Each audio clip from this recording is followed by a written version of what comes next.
In recent discussions surrounding the 2024 elections, one persistent question has emerged. Are Republican-leaning pollsters distorting the average polling data? This criticism hinges on the idea that an influx of polls from GOP-affiliated firms could skew the polling outlook to favor Republican candidates, a phenomenon often referred to as flooding the zone.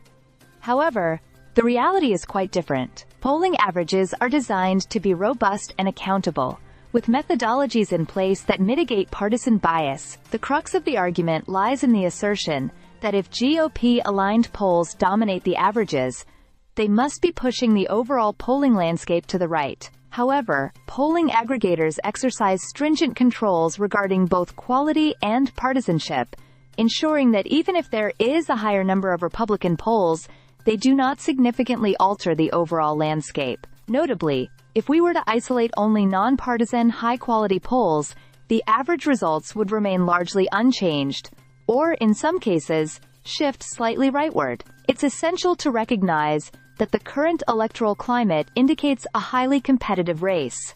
The polling averages reflect a dead heat, and even without the influence of Republican pollsters, the picture wouldn't dramatically shift in favor of Democrats. For instance, recent polling data from Split Ticket indicates that a potential overperformance by candidates like Kamala Harris could be a reality, yet this would stem from a genuine underestimation of her support, rather than any artificial inflation of Republican polling figures. To understand this dynamic more deeply, we should reflect on the polling landscape of the 2022 midterms.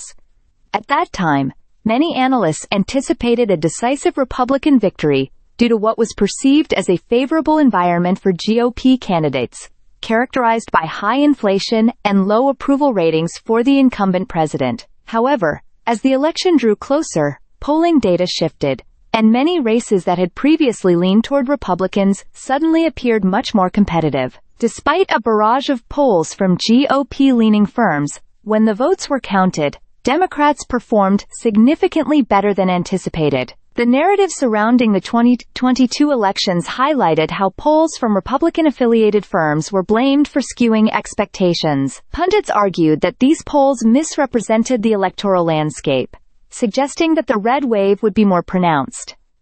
Yet, the truth reveals that while partisan polls did show a rightward tilt, they did not solely dictate the outcomes. Nonpartisan polls also missed the mark in several key races, indicating that the issue lay not just with Republican pollsters, but with an industry-wide polling miss. Furthermore, it's crucial to analyze the media coverage and public perception surrounding polling data.